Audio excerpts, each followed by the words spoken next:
히브리서 13장 16절 말씀, 신약성경 369쪽입니다. 다 찾으셨으면 함께 합독하도록 하겠습니다. 시작. 오직 선을 행함과 서로 나누어 주기를 잊지 말라. 하나님은 이 같은 제사를 기뻐하시느니라. 한 번 더 읽겠습니다.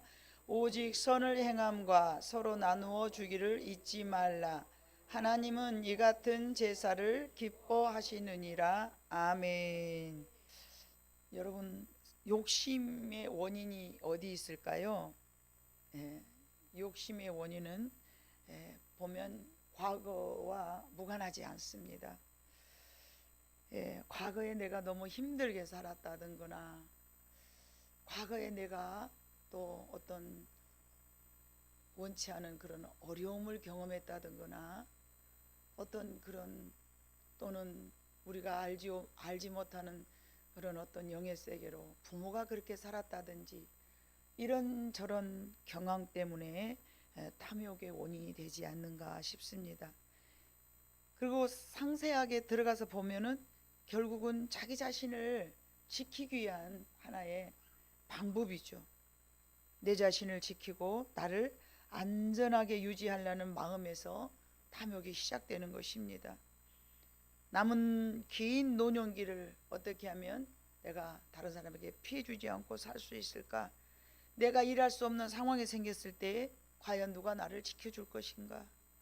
또는 예측할 수 없는 그런 흉년이 내게 찾아왔을 때 나는 어떻게 그것을 견뎌낼 수 있을 것인가?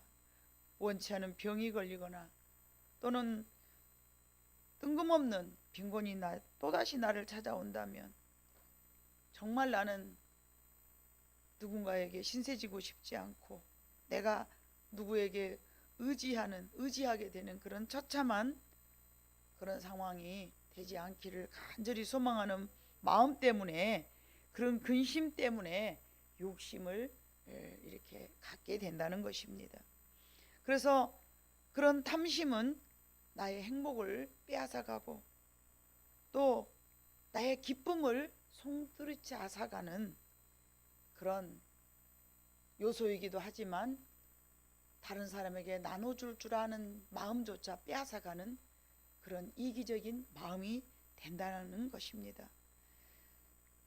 누가복음 16장 부자와 나사로의 그 기적, 나사로의 어떤 삶, 그 부자의 어떤 삶을 보면요, 그 사람을 그냥 부자라고 하지 않고 어리석은 부자라고 성경은 그렇게 말하였습니다. 그가 왜 어리석은 부자였을까요? 첫 번째는 재물로 자기 자신의 내일을 보장받으려 했고, 물론 내일 필요한 재물이 있어야 하겠지만 그 어리석은 부자는 모든 재물 가운데서 하나님께 감사하거나 하나님을 의지하여 재물을 드리지 않았다라는 점, 그래서 성경은 그를 어리석은 부자라고 말을 합니다. 그 어리석은 부자는 또 한 가지, 자신이 재물의 소유자라고 생각했으나 하나님은 그의 생명의 소유자임을 알지 못했다라는 것입니다. 그런 부자는 왜 어리석었을까요? 그 어리석음은 이웃을 조금도 생각하지 않았습니다. 그것이 문제였습니다. 하나님은 이스라엘 백성에게 처음 거둔 곡식과 처음 깎는 양털을 하나님께 드리게 합니다. 그리고 그 하나님께 드려진 것들을 제사장이 나누어 먹을 수 있는 제도를 설정하셨는데, 레위인이나 제사장들을 하나님을 섬기면서 그것들을 먹고 살아갈 수 있도록 하나님께서 정말하면 나눔의 제도를 만드신 것입니다. 뿐만 곡식을 거둘 때 또 혹 떨어진 곡식단을 줍지 못하게 하여서 가난한 자들에게 나눠주기를 하나님은 원하셨습니다. 감람나무 열매를 거둘 때는 또는 다 거두지 말라 하셨고, 포도원에 포도를 딸 때도 그 자락은 남겨놓으라고 말씀하셨습니다. 그것은 남겨놓으라 하였기 때문에 농부의 몫이 아니라 객과 과부를 위한 그런 배려로 남겨두라 말씀하셨습니다. 신명기 24장 19절로 22절에 봐보니까 그런 제도가 있습니다. 방송만 뭐대요? 3명이나 있으면서. 없어요? 예. 이 배려는 여러분 객과 고아와 가부를 위해서 남겨두라는 어떤 그런 배려였기 때문에 하나님께서 모두가 다 가져가는 것이 아니고 이웃을 위한 나눔의 어떤 그런 제도였는데, 이 법에는 배려가 아니고 우리가 생각할 때는 다른 사람들을 위해서 남겨두라 계셨구나 이렇게 생각하겠지만, 실제적으로 하나님의 의도는 그게 의무였습니다. 반드시 지켜야 될 것을 의무라고 말하죠. 우리 대한민국의 법도 세금의 법이 있고 교육의 법이 있고 국가 군인으로 가야 될 그런 의무가 있지 않습니까? 그것처럼 그 나라에는 그 법이 있는데 이스라엘 민족에게는 가난한 사람들을 위해서 남겨두라는 것이 의무였습니다.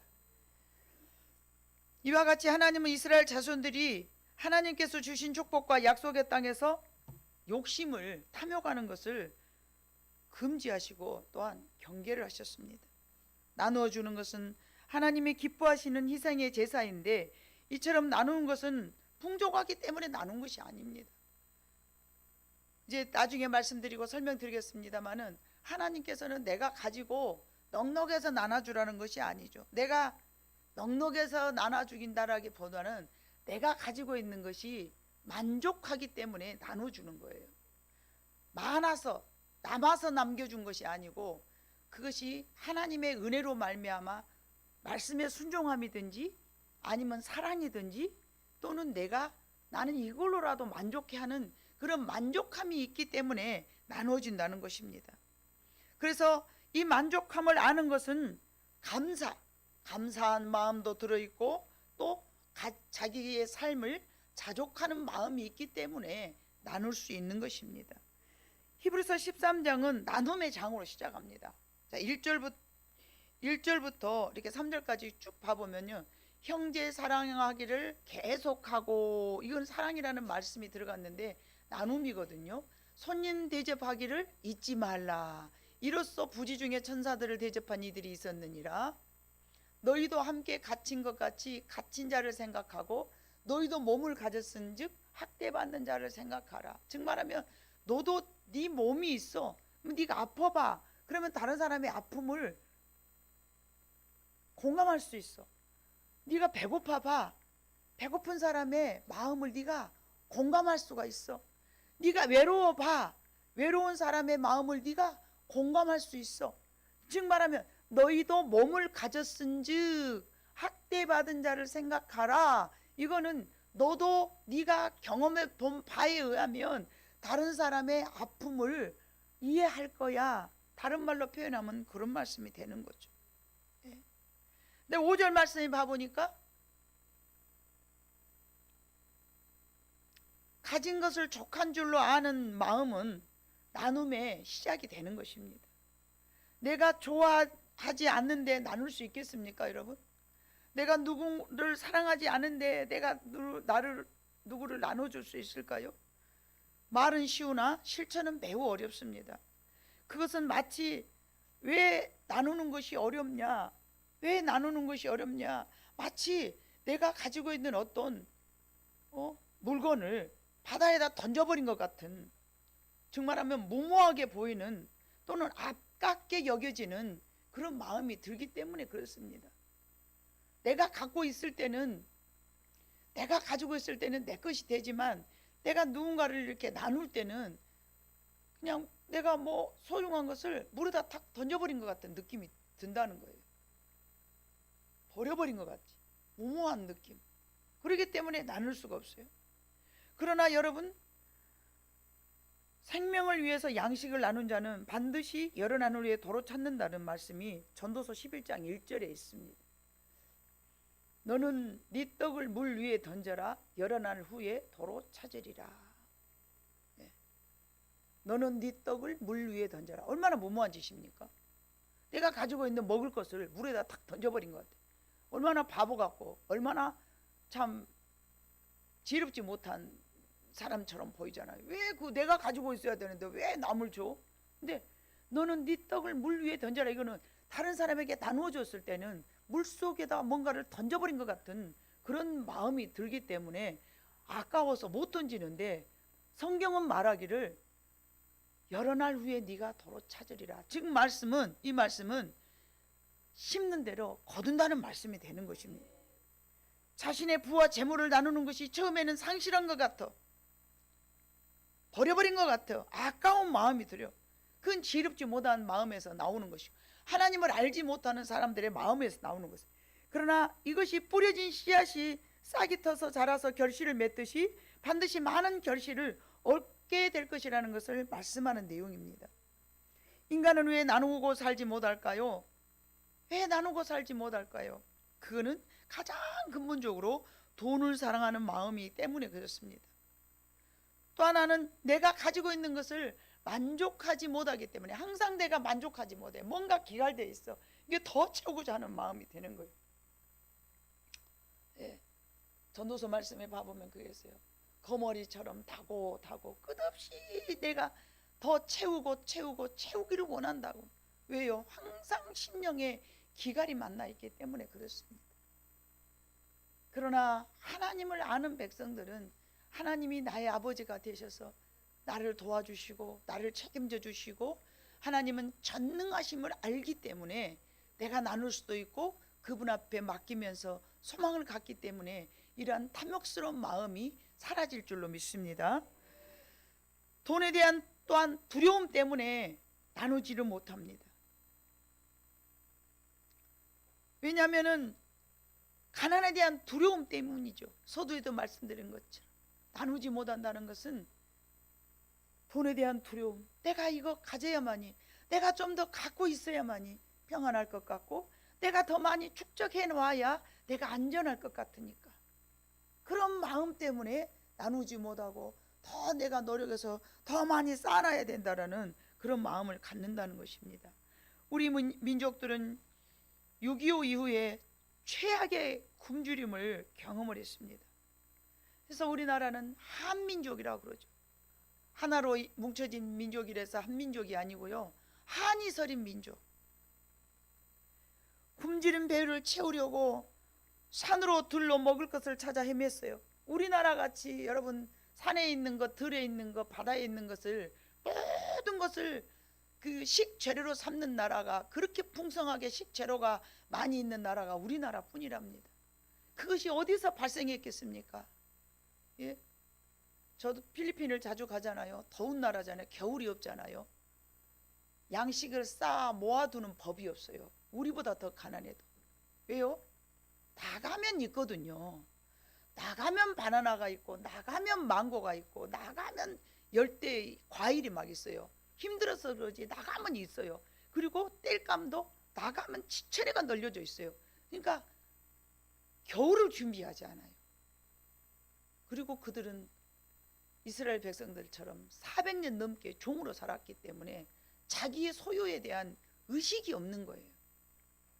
근데 우리나라는 오래전서부터 그래도 그 일본의 압제 뭐 이런 것은 있었지만 내가 노력한 만큼 내 것으로 삼는 나라잖아요.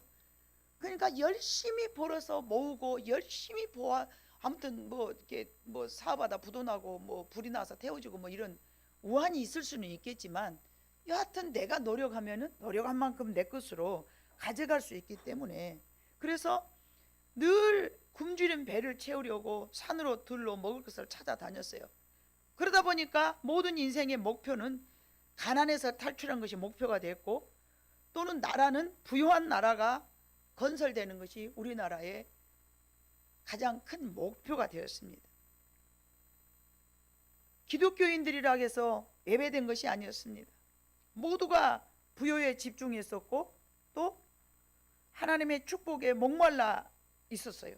그러다 보니 오늘날 같이 부유한 나라가 되었다 할지라도 여전히 그 습관이나 그 삶의 방법을 버리지를 못했어요. 우리들의 삶은 여전히 변화되지 못했습니다. 물질에 대한 탐욕은 더 날마다 증가하여서 축적한 재물로 인생을 즐기는데 더욱더욱 탐욕스러워졌습니다. 요즘 세상에 봐보세요. 과거에 죄송합니다마는 저때 이렇게 가난을 경험한 사람은 이제 가난하고 이 나라가 이만큼 됐기 때문에 이제 과거에는 내가 가난했지만 이제는 내가 참 노력하고 살았으니까 이제는 조금 좀 여유를 좀 부리고, 또 과거에 힘들었으니까 하다못해 뭐 동해안이라도 뭐 백두산이라도 어디 놀러 가봐야 되겠다. 이거는 우리 세대는 저는 당연히 보상받아야 될 부분이라고 생각해요. 근데 요즘 젊은이들은 부모 밑에서 따뜻하게 밥 먹고 부모가 벌어준 돈으로 학교 생활 열심히 해가지고 이게 배고픈 줄 모르고 굶주리는 것이 무엇인 줄을 모르니까 지금도 이 기성세대들이 누려야 될 그 여유를 젊은이들이 누리면서 더 누려야 된다, 더 누려야 된다 이러면서 얼마나 얼토당토한 행동을 하는지 모릅니다. 별것도 아닌데 그 핸드백 하나에 막 몇백만 원짜리를 들고 다니면서 부를 자랑하고 다니면서요. 그것이 자기를 뭐를 어떻게 행복하게 해줍니까? 예? 명품 백화점 옷, 명품 가방, 좋은 차 타고 다니면 자기들이 행복하고 만족하고 남한테 자랑하고, 삶의 목표가 그렇게 돼버린 거예요. 얼마나 안타까운 일인지 모릅니다. 충분히 그거 가지면 더 가난한 나라에, 저 배고픈 나라에 빵 한 쪽이라도 나눠 먹을 수 있는 그런 여유를 가졌음에도 아직도 여전히 더 배고파하고 더 갖기를 원하고 더 누리기를 원하는 그런 세대가 이 세대, 젊은이 세대로 MZ 세대인가 뭐 하여간 이게 나라가 정말 남부끄러운 일이 아닐 수 없습니다. 오직 인생을 즐기는데 더욱더욱 욕심부리고 탐욕스러워졌습니다. 하나님의 축복은 나와 내 가족만을 위해서가 아니라 이웃과 나누도록 하나님께서 우리에게 명령하시고 허락하신 줄로 믿습니다. 여유가 있어졌다면 다른 사람을 돌아보라고 하나님이 우리에게 주신 줄로 믿습니다. 그것이 창세기 12장 2절에 봐보니까 너는 너로 큰 민족을 이루고 네게 복을 주어 네 이름을 창대케 하리니 너는 복이 될지라. 나로 인해서 다른 사람들이 즐거워하고 나는 축복의 통로가 돼야 되는 거예요. 나 때문에 예수만 믿는 것이 문제가 아니라 나 때문에 다른 사람이 행복해지고 나 때문에 다른 사람의 굶주린 배가 목마름이 치워져야 되는 것이에요. 그게 바로 내가 너로 큰 민족을 이루고 네게 복을 주어 네 이름을 창대하게 하리니 너는 복이 될지라. 다른 성경에는 복의 근원이 될지라 그랬어요. 누구에게요? 아브라함에게요. 아브라함은 우리들의 믿음의 조상입니다. 하나님의 사람들이 어떻게 축복의 통로가 여러분 될 수 있을까요? 그것은 바로 나눔인 줄로 믿습니다. 신명기 15장 2절로 3절에 봐보니까 면제와 규례는 이러하니라. 그의 이웃에게 구워준 모든 채주는 그것을 면제하고 그의 이웃에게나 그 형제에게 독촉하지 말지니 이는 여호와를 위하여 면제를 선포하였음이라. 이방인에게는 네가 독촉하려니와 네 형제에게 구워준 것은 네 손에서 면제하라. 매년 7년 끝에는, 자 오늘 2024년도 끝자락이잖아요. 그러면 다음 7년 면제년은 언제겠습니까? 올해가 만약에 면제년이라 했다 그래요. 그러면 7년이면 7년 후면요 2031년 7년 마지막 12월 달에는 혹시 네 형제에게 네가 빚을 구워줬어, 돈을 구워줬어, 그럼 너는 7년 동안 못 갚으면 그거를 받지 말라는 거예요. 그게 바로 면제년이고 그 면제년의 규례인 거예요. 빚을 탕감해 주라는 것이죠. 기독교는 희생의 종교이고 나눔의 종교이고 사랑의 종교인 거 하나님을 안 믿는 사람도 다 알고 있습니다. 하나님을 모르는 사람들도 다 알고 있습니다. 하나님께서는 이와 같이 하나님도 나누시기를 원하셨고 이 땅에 예수 그리스도께서도 생명을 나누러 오셨지만은 육신에 먹을 것도 나눠주심을 우리에게 실천하여 보여주셨는데 마가복음 6장 41절에 봐보니까 이게 오병이의 기적이에요. 예수님께서 떡 5개와 물고기 2마리를 가지사 하늘을 우러러 축사하시고 떡을 떼어 제자들에게 주어 사람들에게도 나눠주게 하시고 또 물고기 2마리도 모든 사람에게 나누심에 먹고 5,000명이 먹고 12강주리가 남은 거예요. 한 어린이의 도시락 하나 가지고 하나님께 축사하고 우러러 기도하시고 떡을 떼어 나눠주다 보니까 먹고 남았다고 그랬어요.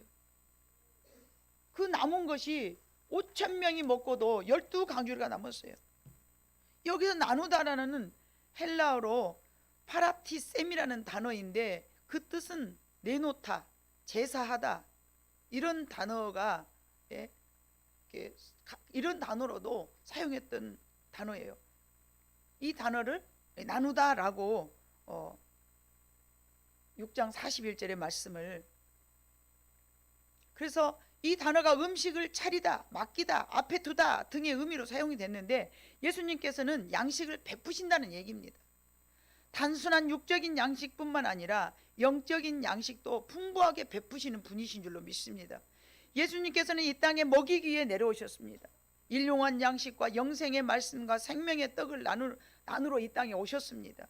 뿐만 아니라 이것만 나눠준 것이 아니라 참 은사도 나눠야 되는 것입니다. 나누면 나눌수록 부족해지는 것이 아니라 반대로 나누면 배가 되는 것입니다. 이것이 바로 신령한 은사인데 로마서 1장 11절에도 내가 너희 보기를 간절히 원하는 것은 어떤 신령한 은사를 너희에게 나누어 주어 너희를 견고하게 하려 함이니 하고, 바울 사도도 이와 같이 바울 사도는 직업이 없었고 이제 전도만 한 사람이라 가진 것이 아무것도 없는데 뭘 나눠줬습니까? 신령한 은사를 너희에게 나누어 주어 너희를 견고하게 하려 함이니. 바울만 그랬습니까 여러분? 베드로도 예수님의 제자로서 나눌 것이 없었기 때문에 그가 무엇을 나눠주기 시작하였습니까? 은과 금은 내게 없으나 내게 있는 건 네게 주노니 나사렛 예수 이름으로 일어나 걸으라. 복음을 나누었습니다. 초창기부터 저를 아는 사람들은 잘 알겠지만 저도 가진 것이 아무것도 없는 사람이었습니다. 그러나 복음을 나누기 시작했더니 하나님께서 저에게 이렇게 많은 것으로 축복해 주셨답니다. 풍족해야 나누는 것이 아니고 나눌 때 풍족해 주는 것이 나눔의 기적입니다. 여러분, 실제로 바울은 목숨까지 내어 주기를 소망했던 사람이고, 그러나 오늘날 은사를 가진 사람들은 그렇지 않은 경우가 종종 있어요. 그 은사를 독점하라고 그러죠. 가르쳐 주지도 않아요. 왜요? 내만 가지고 있으면서 대접받아야 되니까. 나만 가지고 있으면서 그거를 귀하게 여겨야 되니까. 그러나 교회 안에는 은사가 많으면 잘 사용해서 훨씬 더 모든 지체들에게 유익한 그런 도구로 사용되기 위해서 하나님께서 허락하신 줄로 믿습니다. 인류 역사상 가장 큰 나눔을 베푸신 이가 바로 예수님이십니다. 나눔의 주체는 누구일까요? 성령님이십니다.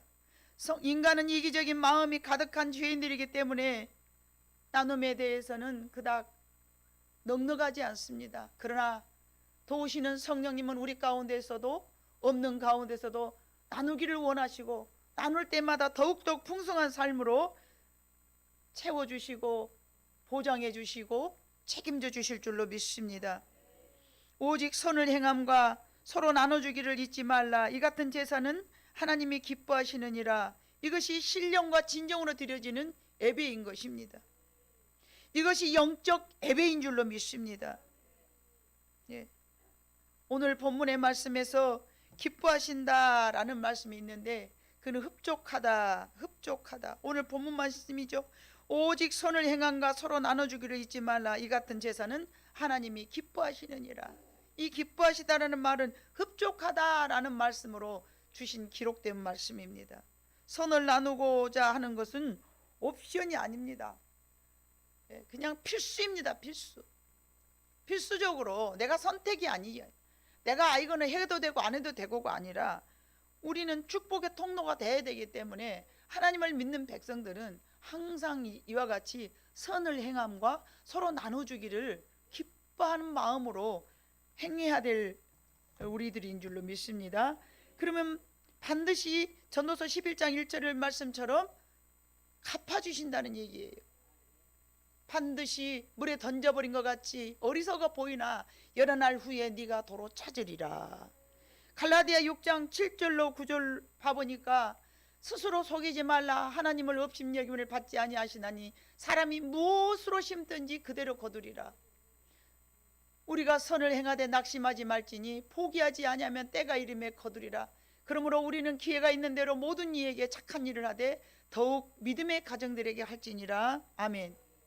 무엇을 심든지 혹시 여러분들이 선한 일을 행하셨다면 반드시 언젠가는 거둡니다. 내가 거두지 못하면 내 자녀 손까지라도 거둘 줄로 믿습니다.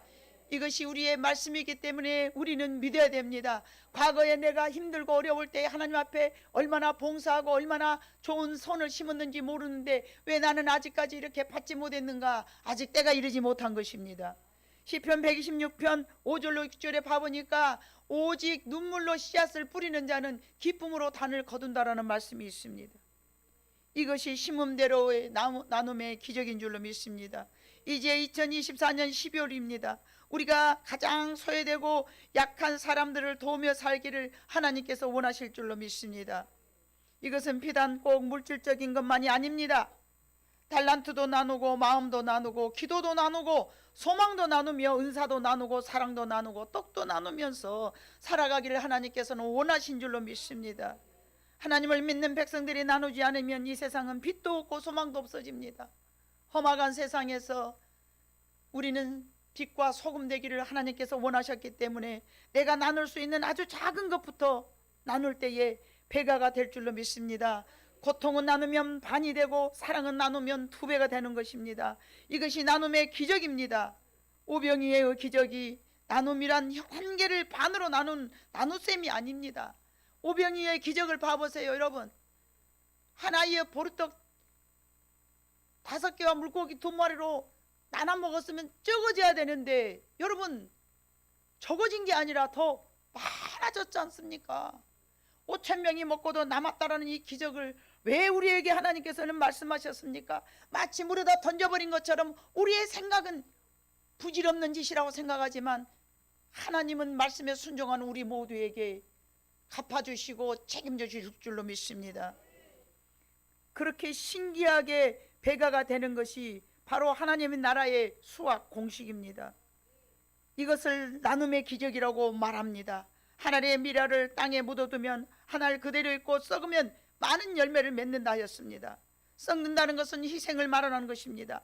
예수님께서 십자가에 죽으시사 많은 열매를 맺는 것처럼 희생의 제사는 많은 열매를 맺고 기적을 또 만들어냈습니다. 여러분의 삶 속에서 선을 행하고 여러분의 삶 속에서 사랑을 베풀고 여러분의 삶 속에서 모든 이웃에게 아주 작은 것이라도 나눌 때, 나누면 그냥 내 것을 너한테 반틈으로 쪼개주니까 내게 나간 작아져. 나 빵 하나 있는데 너 반틈 띄워줬기 때문에 내가 작아져.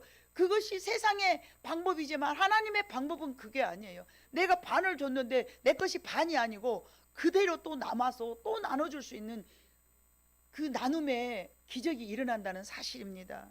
믿으시기를 바랍니다. 여러분, 그걸 잘 나타내 주는 것이 또 엘리야 시대에 한 줌의 밀가루밖에 없었는데 그것을 죄종을 섬기고 났더니 3년 6개월 동안에 기름이 떨어지지 않았다라고 기록되어 있습니다. 써버렸으니까 없어져야 되는데 절대 없어지지 않았고 또 하나님이 채워주시는 것이 그것이 하나님 나라의 법칙입니다. 여러분, 그것이 바로 나눔의 기적이라는 것입니다. 연말이 되었습니다. 여러분, 여러분의 삶 속에서 나눔의 기적을 체험해 보시지 않겠습니까? 아무리 작은 것일지라도 나누면서 전능하신 하나님의 나눔의 기적을 체험하는 여러분 모두가 되시기를 주님의 이름으로 축복합니다. 기도하겠습니다.